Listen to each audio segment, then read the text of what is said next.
All right, the first time I heard Geezer Butler, which is appropriate because we have the Geezer pickups in this bass right here. And I was a teenager and I was just starting to basically learn the role of the bass and realize what the bass was and how it was different. So I was sitting there listening to these classic songs and starting to pick out what the bass was.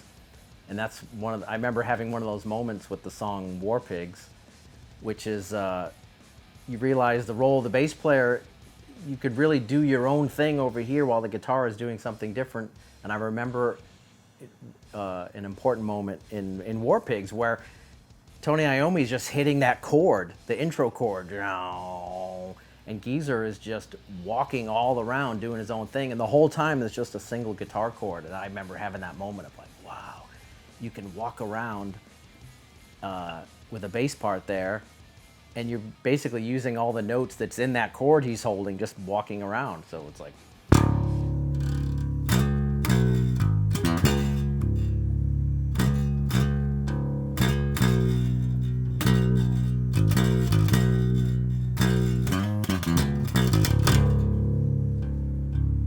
kind of like that. The bass is walking around and the guitar is just holding that chord. And I just remember realizing, like, wow, you don't have to just follow what the guitar player is doing. And he's kind of moving around in the background, and I thought that was one of the coolest things. It was that moment I realized that you don't really have heavy until the bass comes in. Like a guitar riff can be heavy, but when the bass comes in and joins in on that same part and adds that low bass foundation, you're like, whoa. And a prime example is the Into the Void riff. You know, guitar comes in and it's very heavy, like that, and then you're like, wow, this is heavy, and you're like bobbing your head, but then the bass comes in and you're just,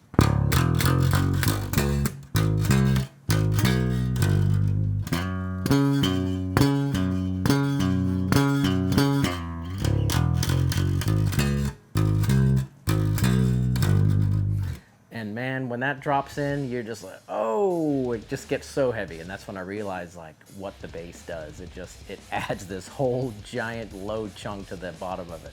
And you're like, okay, I want to play the bass.